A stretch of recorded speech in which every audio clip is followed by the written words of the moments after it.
In her book, Michelle Obama calls this part of her story Becoming Us, about the meeting and marriage that would transform the trajectory of her life and challenge her in ways she would never expect. You ready to talk about Barack?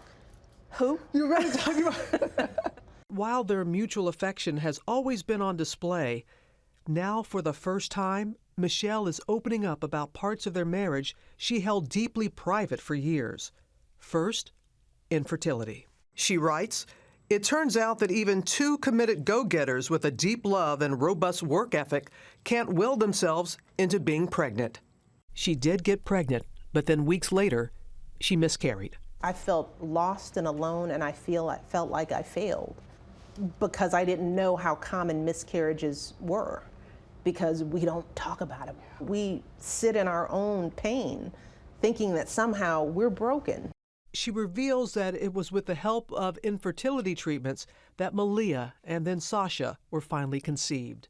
The biological clock is real because egg production is limited, and I realized that as I was 34 and 35, we had to do IVF. I think it's the worst thing that we do to each other as women, not share the truth about our bodies and how they work and how they don't work.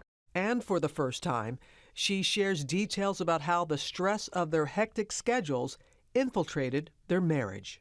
You write about at one point in your marriage that you and Barack went to marriage counseling.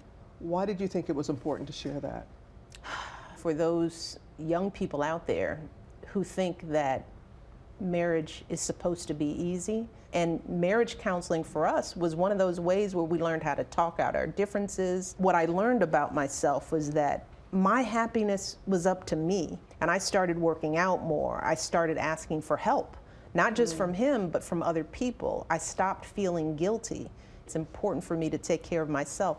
That's not on Barack. I know too many young couples who struggle and think that somehow there's something wrong with them. And I want them to know that Michelle and Barack Obama, who have a phenomenal marriage and who love each other, we work on our marriage and we get help with our marriage when we need it.